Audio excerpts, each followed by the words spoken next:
Le porte-parole du gouvernement béninois Wilfried Léandre Humbidji était ce vendredi 4 août 2023 face à la presse nationale et internationale comme à l'accoutumée. Mais cette fois-ci, il était accompagné du ministre des Affaires étrangères, Olusegun Bakari, pour mieux clarifier la position du gouvernement béninois face au coup de force opéré au Niger par la junte militaire pour renverser le président Mohamed Bazoum. Ils sont revenus largement sur la position de la communauté économique des États de l'Afrique de l'Ouest, CEDEAO, pour rétablir l'ordre constitutionnel au Niger. Nous vous proposons l'intégralité de la conférence de presse. Mesdames et messieurs, bonjour. J'avais commencé à remercier M. Salanon pour son introduction et je vous salue, mesdames et messieurs. Nous avons l'habitude hebdomadairement de nous retrouver pour échanger autour des décisions du gouvernement, mais aussi des principales questions d'actualité. La semaine dernière, nous n'avons pas pu tenir cette session d'échange, mais parce qu'il y avait en perspective la célébration de la fête nationale. Et depuis lors, il y a aussi cette actualité dans notre sous-région, notamment au Niger, et avec la CEDEAO en avant. Et autour de ces questions, j'ai sollicité M. le ministre des Affaires étrangères parce que je sais qu'au-delà des décisions du gouvernement, au-delà de la belle célébration du 1er août, saluée ici et ailleurs par nos compatriotes comme par les observateurs, vous auriez des préoccupations liées également à cette actualité et qui mieux que le ministre des Affaires étrangères pour vous en donner la substance ou la quintessence de la position de la CEDEAO et du Bénin partant. Et donc, c'est pour ça que nous sommes devant vous ce matin et nous sommes prêts, le ministre des Affaires étrangères et moi-même, à prendre vos préoccupations et à y apporter les réponses que nous jugeons les plus pertinentes. Mesdames et messieurs, bonjour. Et merci au porte-parole du gouvernement de m'associer à cet exercice de conférence de presse. Alors, pour répondre à la première question, et je pense que les deux vont de pair en fait, deux choses essentielles. Premièrement, le Bénin fait partie de la CEDEAO depuis la création et les décisions qui sont prises au niveau de la CEDEAO sont des décisions qui engagent également le Bénin. Donc, si demain, pour quelque raison que ce soit, la CEDEAO décidait d'engager une action particulière, le Bénin serait solidaire de ce que la CEDEAO ferait. Donc là-dessus, je pense que notre position a été claire et sans équivoque en fait jusqu'à présent. Elle restera la même. Nous sommes et nous souscrivons entièrement aux actions diplomatiques qui sont en cours et qui restent la solution privilégiée par tous pour l'instant. Mais si demain, pour quelque raison que ce soit, quelque action que ferait la CEDEAO, le Bénin s'inscrirait entièrement en fait dans cette action en tant que membre de la CEDEAO. En ce qui concerne la situation et les régimes militaires, nous, notre conviction au niveau du Bénin, et cela tient aussi de notre histoire depuis 1990, nous croyons dans le fait que le pouvoir se transmet par les urnes et ne se situe pas au bout d'une baïonnette. C'est important parce que c'est de cette manière-là qu'on assure en fait un développement. Nous croyons dans le fait que le développement ne peut se faire que s'il y a une forme de stabilité politique. Et que ce dont nos populations ont besoin aujourd'hui, c'est d'une stabilité politique qui permette de réduire la pauvreté, qui permette de faire en sorte que chaque citoyen de la zone CEDEAO puisse voir ses conditions de vie s'améliorer. Et nous croyons que ça marche. On arrive à cela parce qu'on a des régimes qui sont des régimes démocratiques, des régimes démocratiquement élus, qui est une transmission démocratique du pouvoir. C'est très important. Et on ne peut pas considérer qu'en fait, ce soit seulement dans notre sous-région qu'il y ait des tentatives de prise de pouvoir par les armes. Ce n'est pas une chose acceptable, ce n'est pas une chose bien même pour le développement de notre sous-région. Et je pense que ce qui concerne, le principal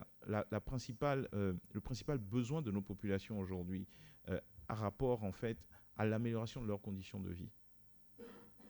Et nous croyons que des régimes qui sont des régimes démocratiquement élus sont meilleurs pour l'amélioration des conditions de vie des populations. Je ne sais pas si monsieur le porte-parole... Je pourrais renchérir en disant qu'effectivement, le Bénin, c'est un exemple, sans aucun doute, mais tous les pays africains sont engagés de plus en plus dans les processus démocratiques. La démocratie, comme n'importe quel autre système, peut avoir ses imperfections au moment, mais chaque acteur sociopolitique doit savoir rester dans son camp et faire ce qui relève de sa responsabilité. La responsabilité des élus, c'est d'administrer les États, c'est d'appliquer des programmes de gouvernance qui améliorent les conditions de vie des populations. La responsabilité des militaires, c'est de défendre l'intégrité du territoire national, c'est d'assurer la sécurité des pays.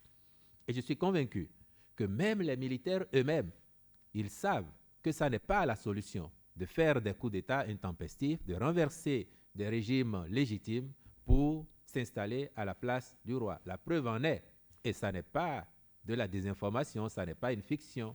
Vous avez dû voir vous-même des extraits de la nouvelle constitution malienne circuler, dont l'article 187 dit expressément que les coups d'État et les putschs sont des crimes imprescriptibles contre le peuple malien. Et l'article 188 qui suit dit que les faits antérieurs sont amnistiés et ainsi de suite, mais il pose même le principe qu'il ne devrait plus y avoir de coup d'État au Mali. Ça peut paraître paradoxal de la part de personnes qui sont venues par coup de force au pouvoir. Et puis pour finir, au demeurant, moi je voudrais vous convier, vous de la presse, vous des objecteurs de conscience, à faire aussi le point de l'évolution dans les pays où il y a des coups d'État depuis 2-3 ans pour voir qu'est-ce qui a fondamentalement changé en termes d'amélioration de la gouvernance, en termes d'amélioration de la qualité de vie des populations. Et puis, nous les Africains, on se déresponsabilise pour faire croire aux populations que la source de nos malheurs, c'est l'étranger.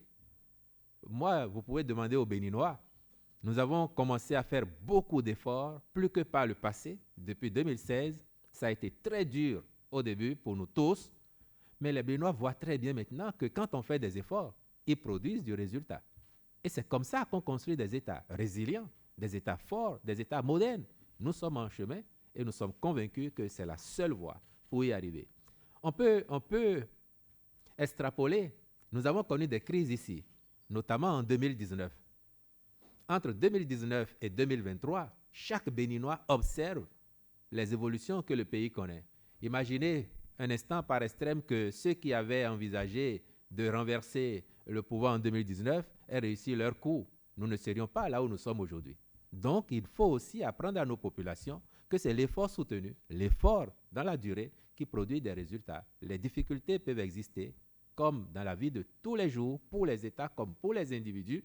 Il nous appartient, il appartient aux dirigeants d'exécuter leur programme et les autres acteurs, chacun dans sa sphère d'action, apporte sa contribution qui, in fine, permet de réaliser les objectifs des politiques élus et légitimes. Je rajouterais juste que dans le cas d'espèce, si on revient à la situation du Niger, en fait, pourquoi parce que c'est une question qui revient souvent, où on dit pourquoi le Bénin et la CEDEAO en général, pourquoi le Bénin embrasse la position de la CEDEAO de manière aussi, je dis aussi marquée. C'est parce que cette situation, et comme j'ai dit hier, on n'est pas dans un simple coup d'État. On est dans une prise d'otage, en fait. Et ça, c'est très important, parce qu'on parle de la sécurité de nos élus.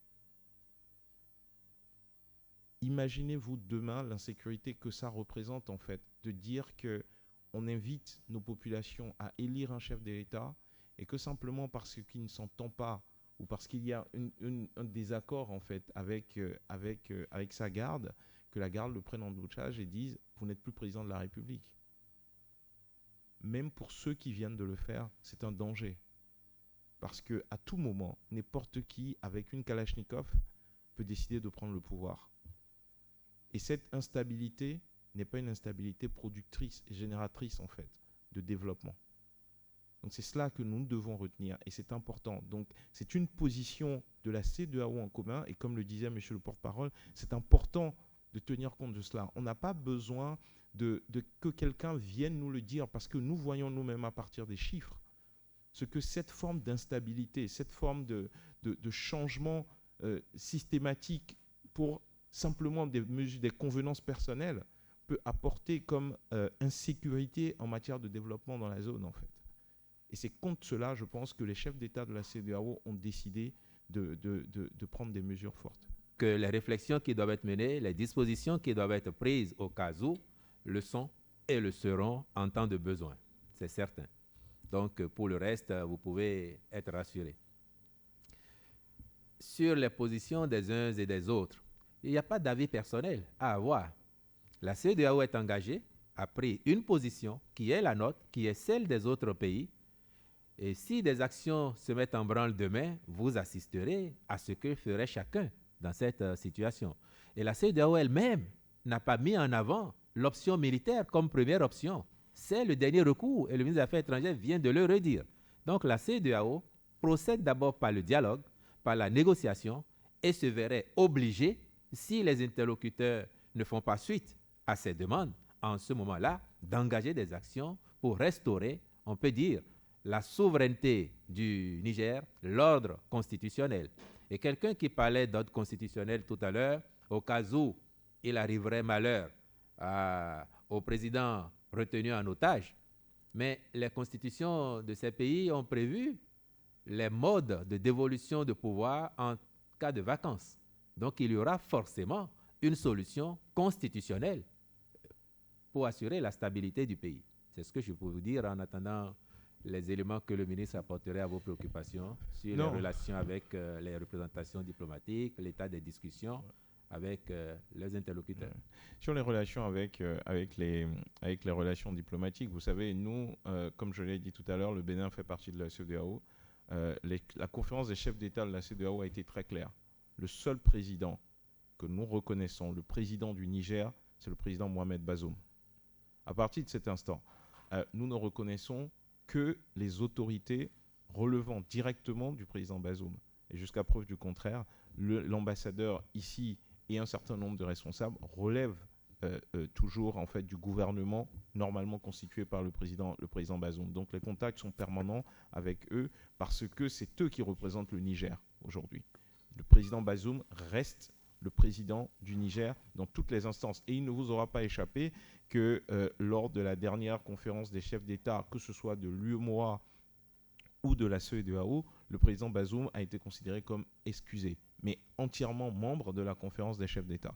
Donc là-dessus, nous reconnaissons le gouvernement du président Bazoum et donc les ambassadeurs, en fait, légalement nommés par le président Bazoum, puisqu'aucun autre acte ne peut être pris par ceux qui aujourd'hui ont pris en otage le président Bazoum. Quant au niveau des négociations, des discussions avec les personnes qui ont pris en otage le président Bazoum, tout ce que je peux vous dire, vous souffrerez qu'il s'agit en fait de sujets assez sensibles sur lesquels il est difficile en fait de faire une communication active parce qu'en fait tout mot peut entraîner en fait des sensibilités. Tout ce que je peux dire, c'est qu'elles se poursuivent. Comme l'a dit le porte-parole tout à l'heure, la CEDEAO et le Bénin s'inscrit clairement dans cet axe-là. Et c'est ce que j'ai dit hier également lorsque j'ai échangé avec vos confrères des RFI.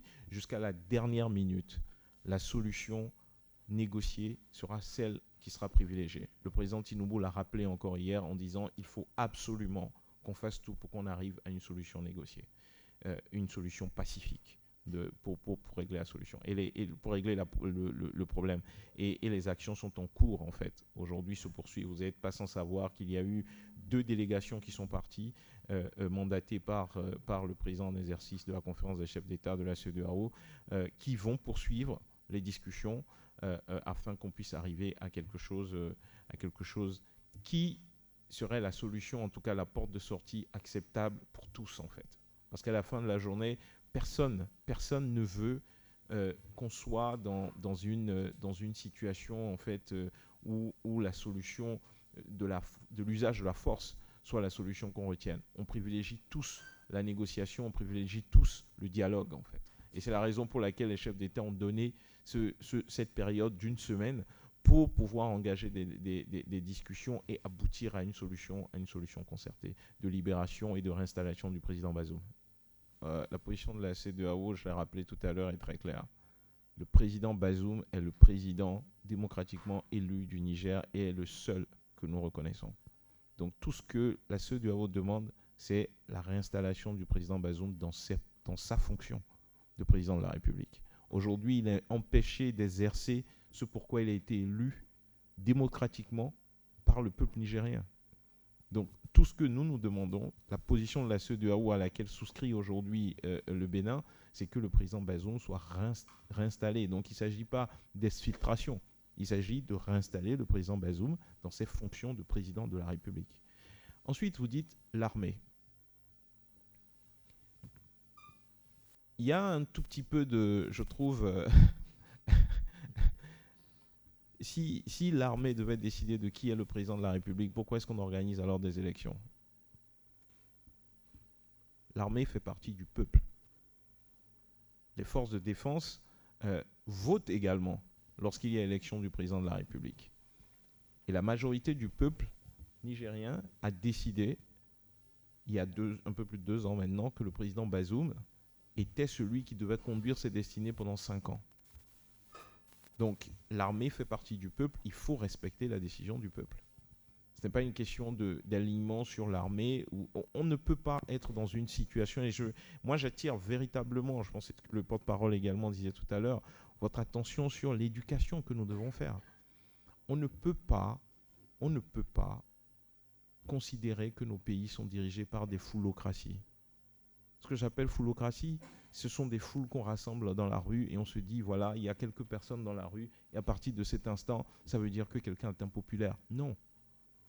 Il y a des principes. Si nous sommes en démocratie, c'est le principe d'un homme, une voix.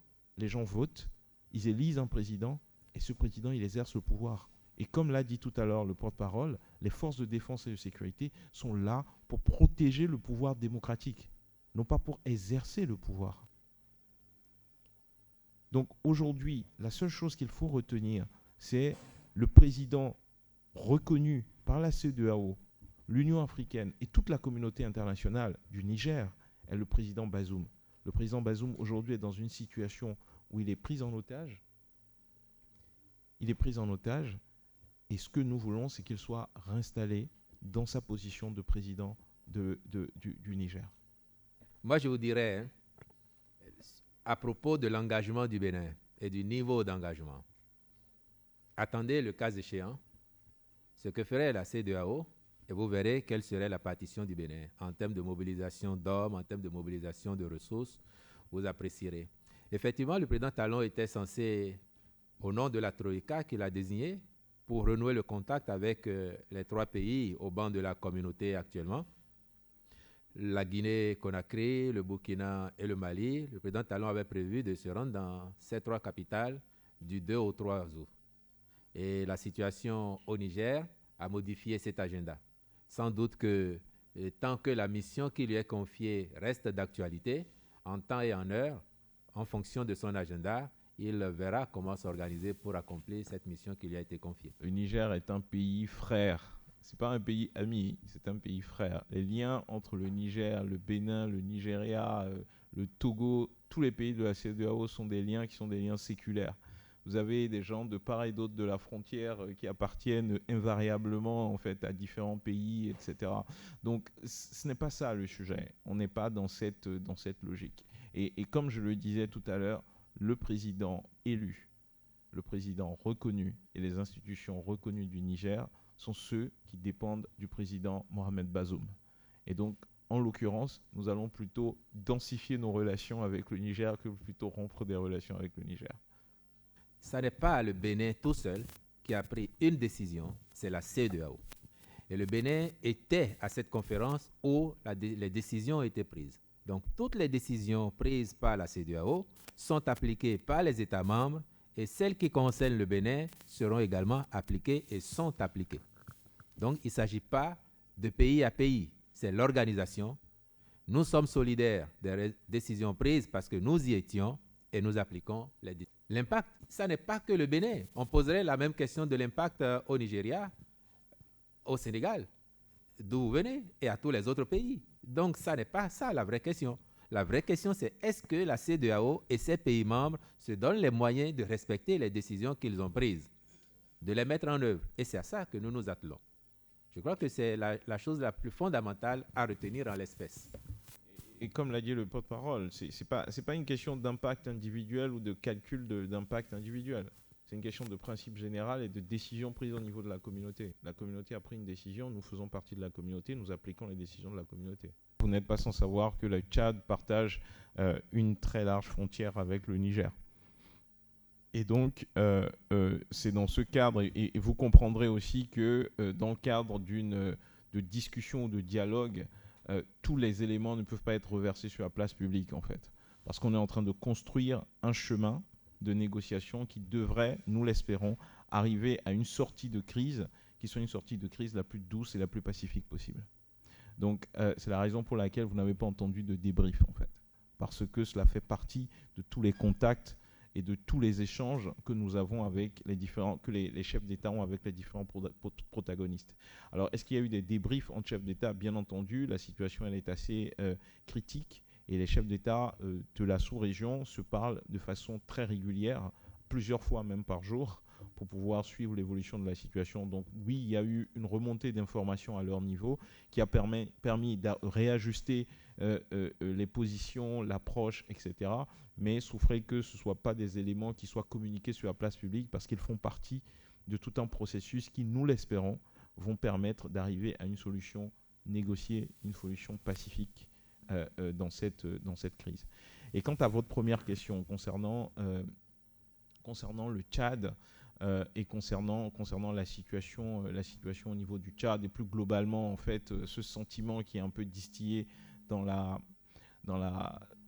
l'opinion publique sous-régionale relatif au fait que ce serait du 2 poids 2 mesures, etc.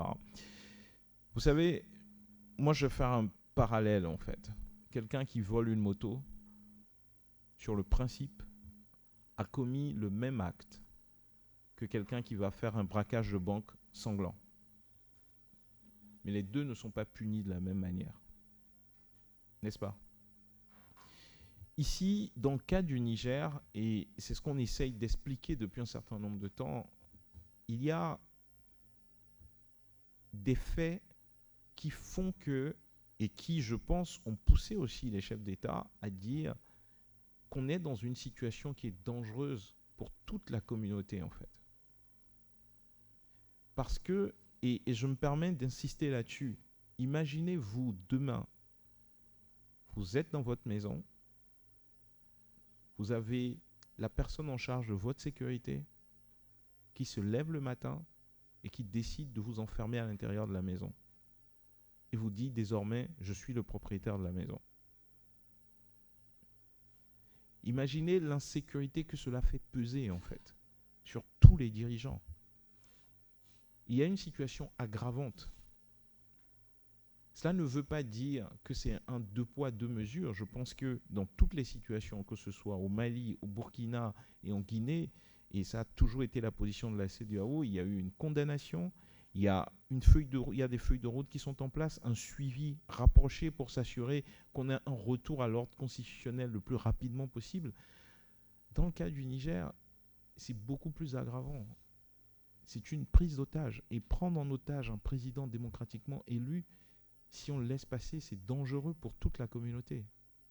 Donc je ne pense pas que ce soit du 2 poids 2 mesures. Je pense que les chefs d'État la conférence des chefs d'État de la CEDEAO ont réellement pris la mesure du danger que cela représente. Et puis, je vais me permettre de vous dire, il faut aussi que nous nous posions un certain nombre de questions. Ça va faire le 5e coup de force dans la sous-région en moins de 2 ans.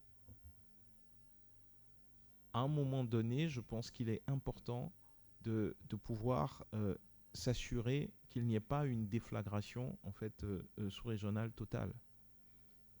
Et c'est ce qui fait que cette situation elle est une situation réellement monitorée, réellement très, très importante, en tout cas très critique pour toute la sous-région. C'est pas simplement, ce serait trop facile en fait de dire ok, il y a eu 3 coups d'État qui sont passés, donc on peut laisser également passer celui-là. Il y a une situation aggravante en fait. Ce que j'ajouterais, c'est par rapport à une question que vous n'avez pas posée, mais que j'attendais lorsque vous avez commencé à taguer la CEDEAO, parce qu'on l'a vu également sur les réseaux. La CEDEAO qui resterait muette comme une carpe face au coup d'État constitutionnel, engendrant des troisièmes mandats, et la coup d'État et la CEDEAO s'y prompte à condamner les autres coups d'État, n'est-ce pas? Mais faites le point, s'il vous plaît, faites le point. Sur les 3 coups d'État précédents, il y a un seul qui avait pour mobile les conséquences collatérales du 3e mandat. C'est la Guinée-Conakry. Au Mali et au Burkina, il n'y avait pas de 3e mandat. On a invoqué comme raison la dégradation de la situation sécuritaire. Donc, il faut regarder objectivement la situation. Et puis au Niger, pour justifier la prise d'otages, on est venu dire aussi dégradation de la situation sécuritaire. Mais vous êtes des journalistes et vous observez très bien que parmi les pays du Sahel, s'il y en a un qui visiblement tient plus que d'autres, en tout cas, jusqu'à nouvel ordre, c'était encore le Niger. Donc il faut creuser pour voir quelles sont les raisons profondes.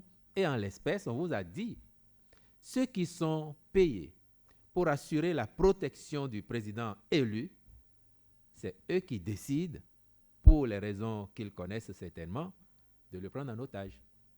Et l'analogie que le ministre faisait tout à l'heure est très pertinente, il faut insister là-dessus.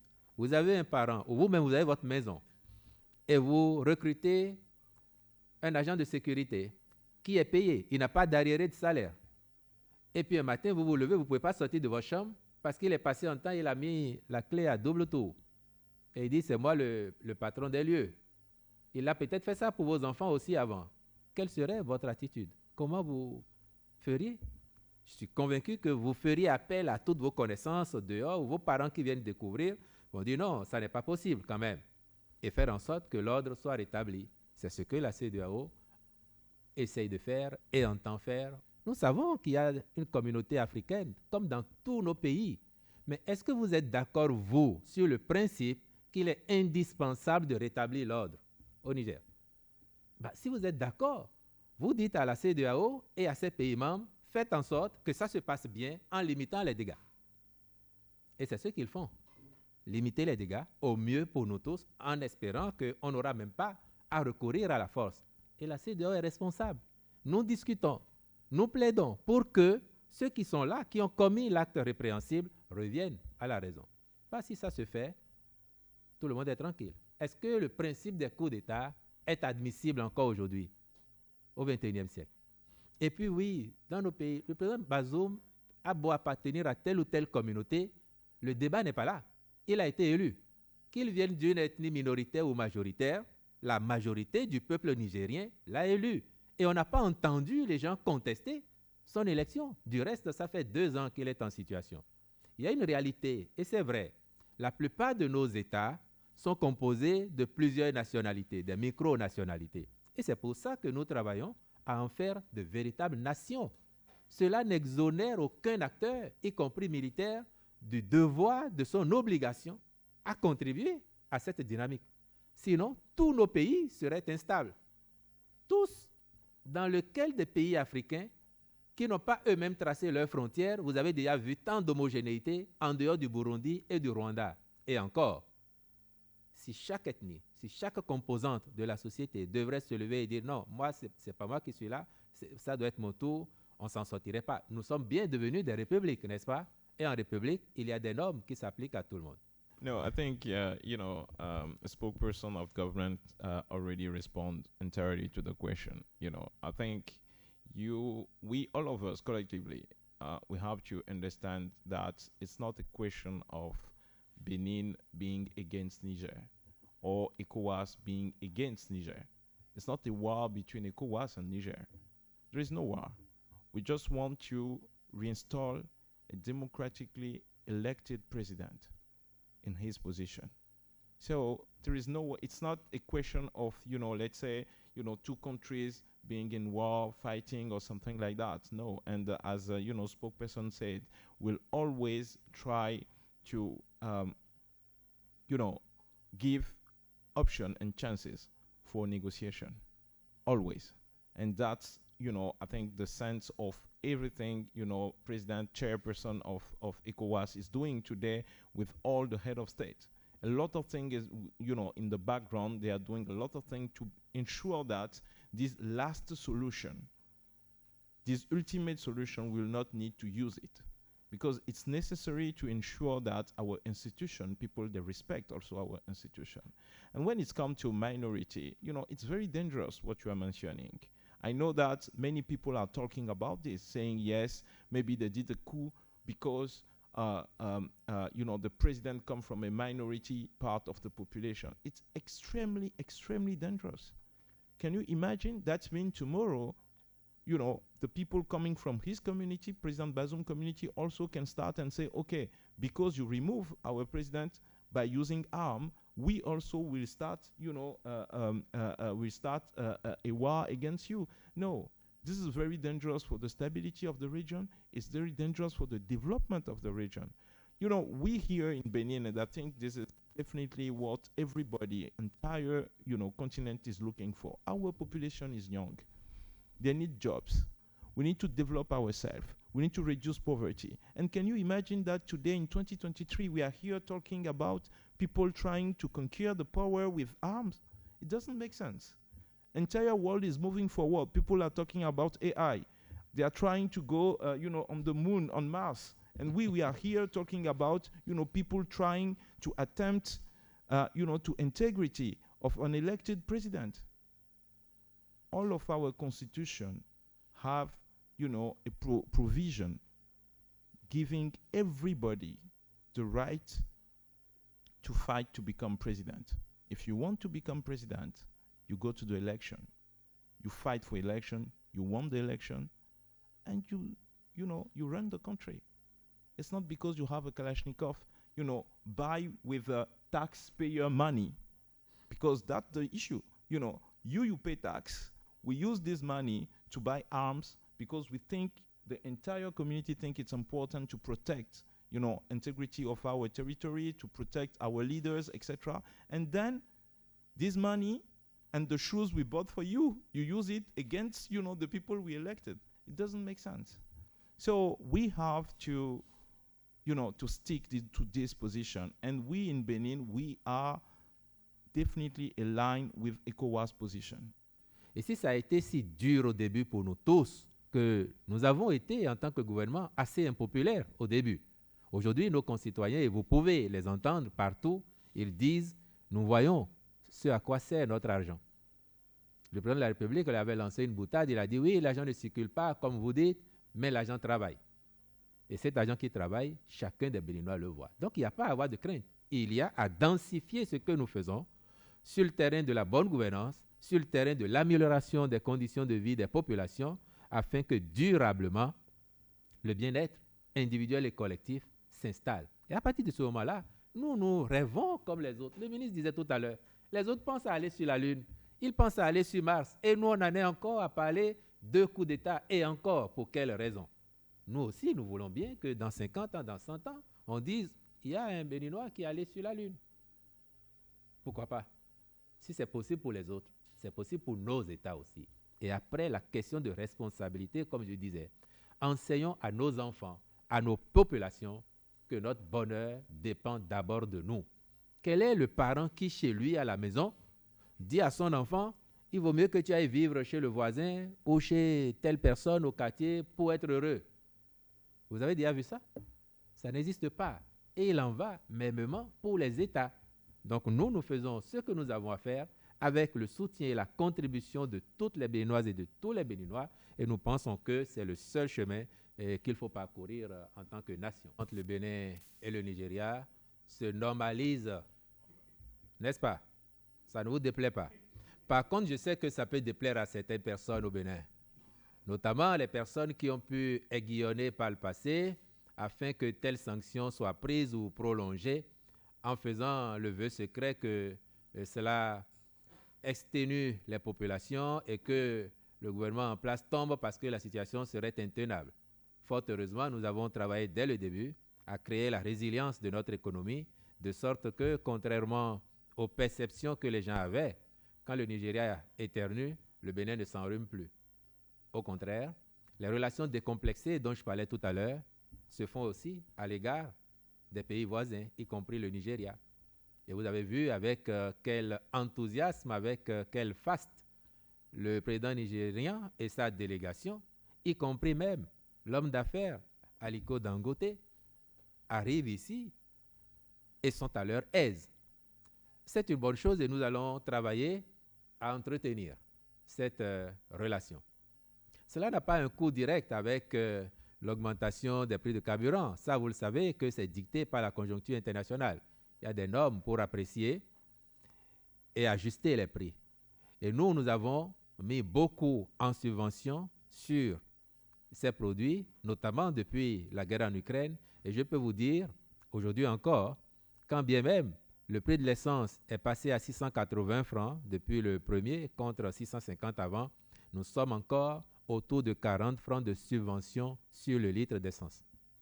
Autrement, on serait au-delà de 700 francs déjà. Et puis enfin, par rapport à la CEDEAO, vous-même vous l'avez évoqué, donc la CEDEAO ne reste plus insensible à la question des troisièmes mandats. Vous l'avez dit vous-même, puisqu'une décision a été prise pour agir sur les tests. Et à la réunion d'avant Abuja, ou c'était même à Abuja, le président Tinubu, il a été évoqué la mise en place d'une force d'interposition, la promotion de la démocratie, donc plus de tolérance pour les troisièmes mandats, autant qu'il n'y aura pas de tolérance pour les coups d'État. Un coup d'État, c'est un coup d'État. Maintenant, vous dites, les peuples, les populations, regardez nos États. Et on a commencé à répondre tout à l'heure. Plusieurs micronationalités à l'intérieur de la nation que nous entendons tous bâtir. Combien d'oppositions avez-vous vu en Afrique, après une élection, reconnaître avec fair play sa défaite et commencer à préparer les prochaines élections? Même quand on a perdu, on fait croire que c'est parce que le vainqueur a volé. Dans ces conditions, si quelqu'un est malin parce qu'il a la force et il dégage un autre qui est là, vous aurez toujours des gens dans la rue pour applaudir et apprécier, qu'ils soient insatisfaits ou non de la gouvernance. C'est de l'ordre normal des choses. Et ce n'est pas un indicateur. Non, ça ne peut pas être vu comme un indicateur de popularité des acteurs ou de l'appréciation du push. Ce n'est pas un baromètre parce que vous connaissez très bien les œuvres de manipulation. Et ça, vous ne maîtrisez pas. Donc, ne considérez jamais que parce que les populations sont sorties dans les rues ici, elles étaient absolument contre les dirigeants qui étaient là. Elles étaient insatisfaites de leur gestion. Tous ceux qui sont là et qui peuvent accéder à des ressources peuvent vous mobiliser demain 10 000, 20 000, 30 000 personnes dans les rues. Oui ou non? Ben oui, donc il faut pousser l'analyse beaucoup plus loin. Merci. Moi, il y a un terme que je disais tout à l'heure, hein, la démocratie, ce ne sont pas les foules. Il faut faire la différence entre la foulocratie et la démocratie. N'importe qui, demain, avec, comme le disait le porte-parole, avec un peu d'argent, peut vous mettre 10 000 personnes dans la rue. Est-ce que ça veut dire que la majorité des gens suivent ce qu'ils disent? Je ne pense pas. Je pense aussi qu'il faut qu'on pousse l'analyse beaucoup plus loin. Regardez un peu la façon, la manière dont ces mouvements qu'on dit spontanés s'organisent. Regardez le langage qui est utilisé en fait lors de ces manifestations. Regardez les instruments qui sont utilisés lors de ces manifestations. Et regardez dans chacun des pays où il y a eu des coups, comment ça s'est passé. Faire cette analyse et derrière, je pense que les conclusions que vous allez tirer vont vous permettre aussi de comprendre ce qui est en train de se passer. Mais je ne pense pas que les millions de Nigériens qui sont allés voter il y a 2 ans, qui lors d'une élection ont choisi en fait un président démocratiquement élu, qui ont installé leur président, je ne pense pas que ces personnes-là soient aujourd'hui en faveur du kidnapping et de la prise d'otage de leur président. Donc ne nous réfugions pas derrière le fait de voir quelques centaines de personnes dans la rue pour dire qu'il y a une acceptation des coups d'État. Ce serait faire une analyse biaisée de la situation. Et en l'occurrence, lorsqu'on parle de foule, Regardez bien les images, parce qu'il y a énormément de manipulations sur les réseaux sociaux aujourd'hui. Regardez les vraies images et demandez les vraies images des mobilisations qui ont été tentées par les personnes et vous verrez que l'acceptation populaire dont vous parlez n'est pas là en fait. La réalité, c'est que la démocratie ne se joue pas sur les réseaux sociaux et elle ne se joue pas non plus dans la rue. Elle se joue dans les urnes. Et si on a envie d'être élu président de la République, on se présente à des élections, on est sur un bulletin de vote, on gagne ces élections. Plutôt que de le faire avec une baïonnette ou de penser qu'en mettant quelques milliers de personnes dans la rue, on peut légitimer une prise d'otage en fait. On ne peut pas accepter ce principe et je pense que c'est la position de la CEDEAO. Je pense qu'il y a un certain nombre de solutions, de pistes qui sont sur la table, mais qu'on ne peut pas partager ici pour l'instant parce qu'elles font l'objet de discussions. Elles font l'objet des discussions en fait avec ces personnes et souffrer qu'on ne puisse pas les mettre sur la place publique pour l'instant parce que cela pourrait être de nature à handicaper en fait les efforts qui sont en cours aujourd'hui et qui, nous l'espérons, vont permettre en fait d'aboutir à une solution concertée, négociée, pacifique. Parce que c'est encore de toute façon la première option que nous avons au niveau de la CEDEAO et que nous privilégions au niveau de la CEDEAO. En ce qui concerne votre première question sur ce qui se passe dans le monde, je pense que elle est très... D'abord, je vais commencer par vous dire que c'est d'abord un problème de l'Afrique de l'Ouest.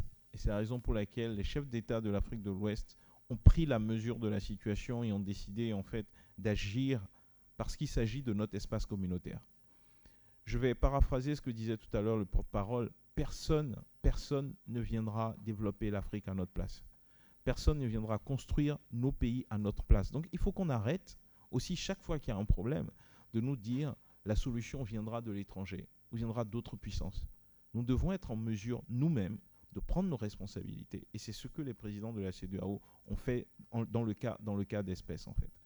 Je vais continuer en disant que c'est très paradoxal. Parce que tout à l'heure, vous avez un confrère qui nous disait « Mais pourquoi est-ce que la France prend position ?» Et là, vous nous dites « Est-ce qu'on tient compte de ce que la France et les puissances, ou en tout cas toutes les puissances disent ou pensent ?» La réalité, c'est qu'à la fin de la journée, ce qui se passe au Bénin, au Niger, au Mali, en Côte d'Ivoire, au Nigeria, impacte d'abord ceux qui vivent dans la région. Ça ne concerne pas les autres. Les autres vont, sur des questions de principe, probablement réagir, et nous allons les entendre. Mais à la fin de la journée, ceux qui sont réellement concernés, ceux qui sont impactés, sont d'abord les personnes de la région. Et c'est la raison pour laquelle vous allez remarquer que dans le cas d'espèces, c'est la conférence des chefs d'État de la CEDEAO qui a pris la mesure de la situation et qui a pris ces décisions en fait. Et je pense que c'est important qu'on continue à œuvrer de cette manière-là. On ne va pas attendre que des solutions à nos problèmes viennent de personnes qui sont à 50 000, 30 000, 10 000 ou 5 000 kilomètres de nous-mêmes en fait. Nous devons œuvrer à trouver des solutions pacifiques. La plupart du temps, nous l'espérons. Et si on n'arrive pas à trouver des solutions pacifiques, trouver les autres solutions qui permettent d'améliorer le quotidien de nos populations. Nous ne pouvons pas en permanence nous dire que va penser X ou Y. Parce que lorsque nous avons des problèmes, ce sont nos populations qui sont touchées. Ce ne sont pas leurs populations.